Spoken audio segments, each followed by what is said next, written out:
तर नमस्कार मित्रांनो, मी तुमचा अमय पुन्हा एकदा सर्वांचं स्वागत करतो आपल्या नवीन व्हिडिओमध्ये।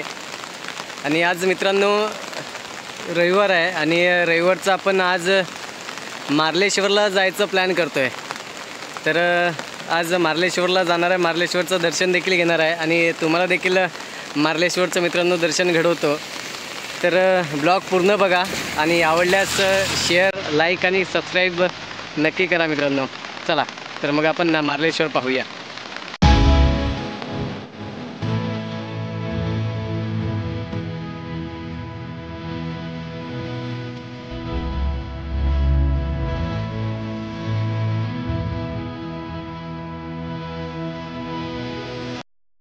तर मित्रांनो आता आपण संगमेश्वरमध्ये आहे आणि संगमेश्वरमध्ये आपण बरोबर एस टी स्टँडच्या इथे आहे आणि एस टी स्टँडच्या मागे आपल्या इथे मागे बघू शकता की दलित तर्री मिसळ म्हणजे संगमेश्वरमध्ये फेमस अशी या ठिकाणी मिसळ भेटते। तर ती मिसळ देखील आपण इथे या ठिकाणी खाऊन बघणार आहे आणि या मिसळचं नाव आहे या संगमेश्वरमध्ये दलित तर्री मिसळ। मी तुम्हाला दाखवतो त्यांचं स्टॉल काकींचं। या ठिकाणी मित्रांनो बघू शकता की आपले सगळे भाऊ बसलेत आणि त्यांचा बोर्ड आहे। या ठिकाणी रुपेश देखील आहे, प्रकाश आहे, दादा आहे आणि या ठिकाणी आपण यांचा बोर्ड देखील बघू शकतो की दलित तर्री मिसळ या ठिकाणी संगमेश्वरमध्ये एस टी स्टँडच्या बरोबर मागे या समोरचा आपण त्यांचा इंटरफेस बघू शकतो या ठिकाणी। आणि हा जो रोड आहे ना, हा जो ब्रिज आहे, हा ब्रिज आहे बरोबर संगमेश्वर एस टी स्टँडच्या बरोबर समोरचा आणि या ठिकाणी आपल्याला या ठिकाणी जायचं आहे। हा जो रोड जातो तो सरळ मार्लेश्वरला जातो आणि आत्ता आपण या ठिकाणी मिसळचा आस्वाद घेतल्यानंतर मार्लेश्वरला देखील या ठिकाणी इथून पुढे जाणार आहे।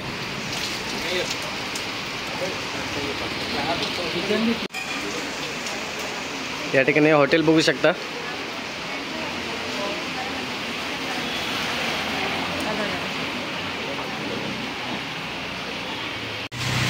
या ठिकाणी मित्रांनो मिसळ बघू शकता, या ठिकाणी मिसळ आहे, परत त्यांनी रस्सावाटी दिले, या ठिकाणी दही आहे, गुलाबजाम देखील दिला आहे, या ठिकाणी देखील दही आहे, या ठिकाणी कांदा लिंबू दिला आहे, पापड दिला आहे, परत एक भजी दिला आहे आणि 2 पाव। या ठिकाणी अशा प्रकारची ही मिसळ आहे। आम्ही खाऊन बघतो आणि तुम्हाला या ठिकाणी टेस्ट देखील कशी आहे ते देखील सांगतो। हां, या ठिकाणी मित्रांनो सुंदर आहे, अप्रतिम मिसळ आहे मित्रांनो, दलित तर्री स्पेशल मिसळ आहे मित्रांनो। या ठिकाणी संगमेश्वरमध्ये तुम्ही आलात ना की एस टी स्टँडच्या मागे या ठिकाणी तुम्ही या मिसळचा आस्वाद देखील घेऊ शकता।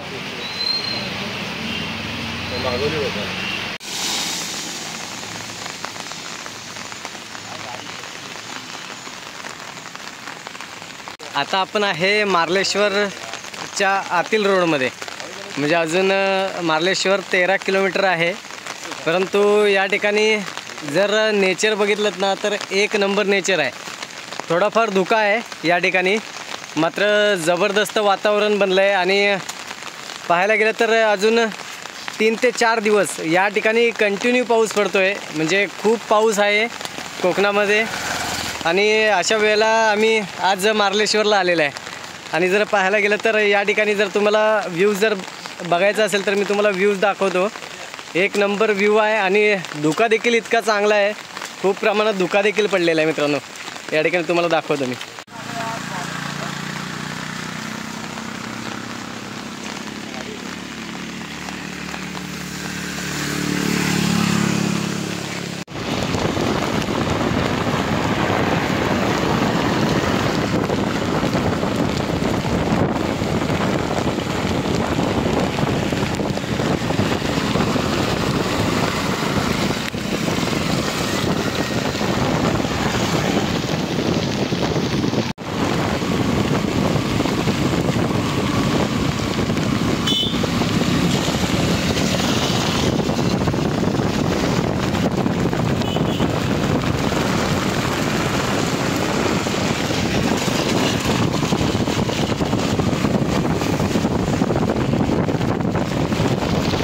मित्रांनो आता आपण मार्लेश्वरला आलेलो आहे। मारळ या ठिकाणी म्हणजे संगमेश्वरच्या पुढे जवळपास 30 ते 35 किलोमीटर अंतरावरती हे मार्लेश्वरचं ठिकाण आहे आणि आता आपण फायनली मार्लेश्वरमध्ये पोचलेलं आहे.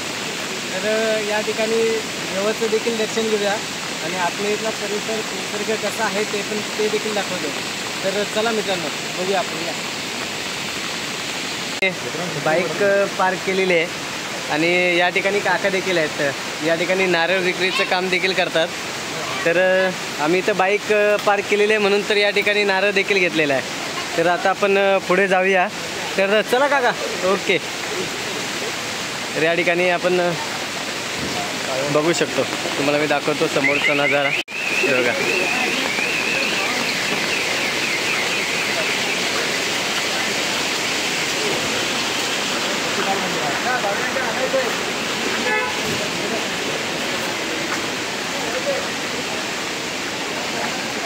या ठिकाणी आतल्या बाजूला दुकानं देखील आहेत. दुकान आहे, हॉटेल देखील आहेत.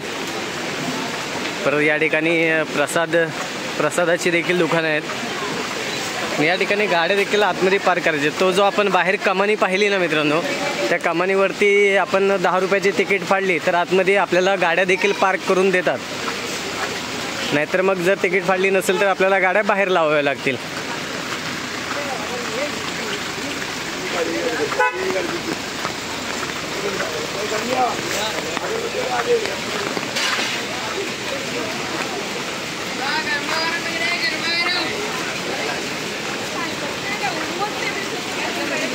या ठिकाणी मोठं हॉटेल आहे बघा आणि इथून या पायऱ्या देखील आहेत. श्री मार्लेश्वर देवस्थान मारळ. चला.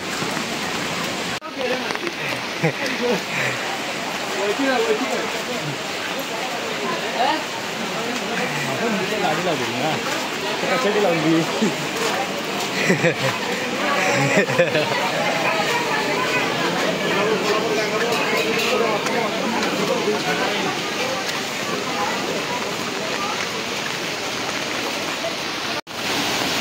अरे माझी उंची बारकी ना.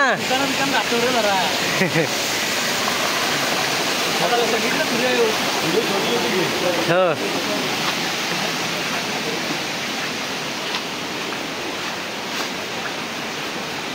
आता आपण दर्शनासाठी चाललोय. या ठिकाणी भाविक भक्त देखील खूप जास्त आहेत.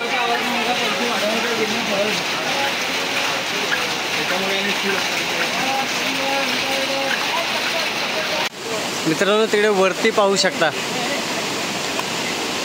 त्या डोंगरातून जो झरा वाहतोय तो हा बघा, हा झरा. आणि हे बघा, हे सगळेजण फोटो काढायला उभे राहिलेच. मित्रांनो जवळपास आम्हाला चिपळूणवरून मार्लेश्वरला यायला जवळपास 2.5 तास लागले. आम्ही त्या ठिकाणी संगमेश्वरला देखील थांबलो थोडं आणि त्यानंतर पुन्हा एकदा संगमेश्वरपासून आपण थोडंसं त्या ठिकाणी नाश्ता केला आणि त्यानंतर आम्ही इकडे जवळपास 30 किलोमीटर आतमध्ये आहे.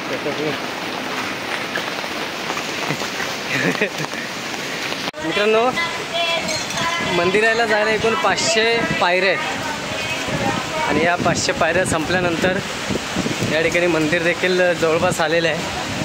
आपण पाहूया. आतमध्ये देखील आपण आता प्रवेश केलेला आहे. आजूबाजूला जर पाहिलं तर सगळी दुकानंच आहेत. म्हणजे जिथून पायऱ्या सुरुवात झाल्या, आपण कमानीमधून आतमध्ये आलो ना, तिथून आपण जर पाहिलं तर असंख्य दुकानं या पायऱ्यांच्या आजूबाजूला मित्रांनो लागलेली आहेत.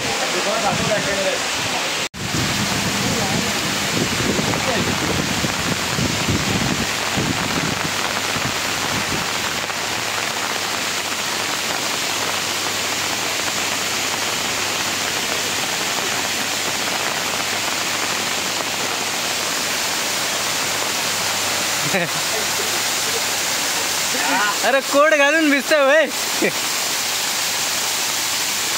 वा, अतिशय सुंदर, अतिशय सुंदर मित्रांनो. पहा, खूप छान आहे. श्री मार्लेश्वर देवस्थान मारळ. मित्रांनो, आपण आता मारळमध्ये आहे आणि आता मंदिर देखील आलेलं आहे.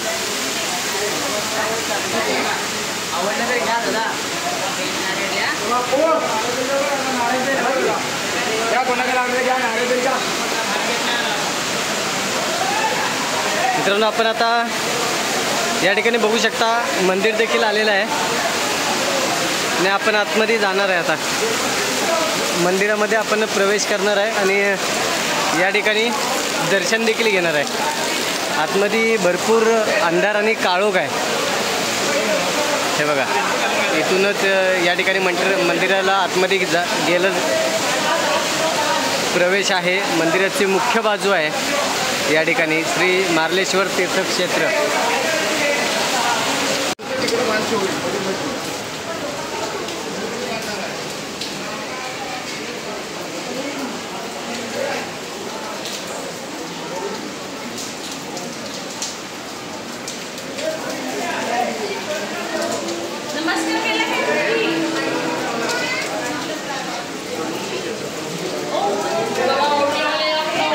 मित्रांनो, आपण आता गाभाऱ्यामध्ये आहे आणि श्री स्वयंभू शिवलिंग मार्लेश्वर बघा मित्रांनो. तिथं आरस देखील लावलं जातोय. असंख्य असे धबधबे या डोंगरामधून या ठिकाणी येत आहेत. नंतर हा निसर्ग पहा, अतिशय सुंदर आणि मनमोहक आहे.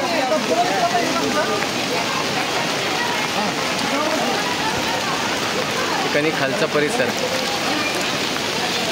अतिशय सुंदर आहे मित्रांनो. जर अजून पण तुम्ही मार्लेश्वरला आला नसाल ना कोकणामध्ये राहून, तर तुमचा कोकणामध्ये राहून काहीच फायदा नाही आहे. एक वेळ अवश्य भेट द्या या ठिकाणी आणि खास करून मित्रांनो श्रावण महिन्यामध्ये द्या.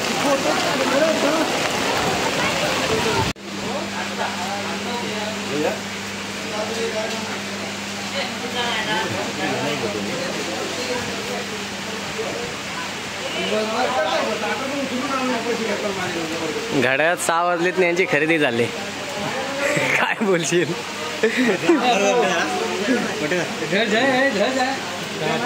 कोणाचं काय आणि कोणाचं काय? ही टोपी घेतलेली आहे पिंक कलरची. ही कोणाला घेतली आहेस? हा, तुला ही पिंक कलरची टोपी?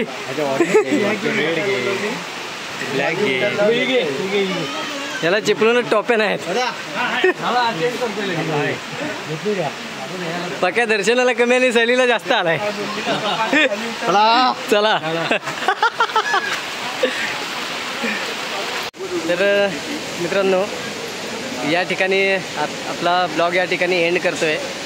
दर्शन देखील झालेलं आहे मार्लेश्वराचं आणि नक्कीच या ठिकाणी तुमचं देखील दर्शन झालं असेल. तर आता जवळपास 6 वाजलेत. आम्ही घरातून जवळपास 2 वाजता निघालो होतो. जवळजवळ 2.5 तास लागले या ठिकाणी मार्लेश्वरमध्ये पोचण्यासाठी आणि 2.5 तास लागल्यानंतर जवळपास आम्ही 5 वाजता या ठिकाणी पोचलो. घाईघाईमध्येच दर्शन घेतलेलं आहे, कारण अजून आपल्याला खूप मोठा पल्ला गाठायचा आहे. जवळपास चिपळूणमध्ये जायचं आहे. त्यामुळं या ठिकाणी आता लवकरच निघतो आणि ब्लॉगचं देखील एंड करतो आहे. मित्रांनो, ब्लॉग आवडला असेल तर नक्कीच लाईक करा, शेअर करा, जास्तीत जास्त सबस्क्राईब करा आणि या ठिकाणी तुमची रजा घेतो. धन्यवाद.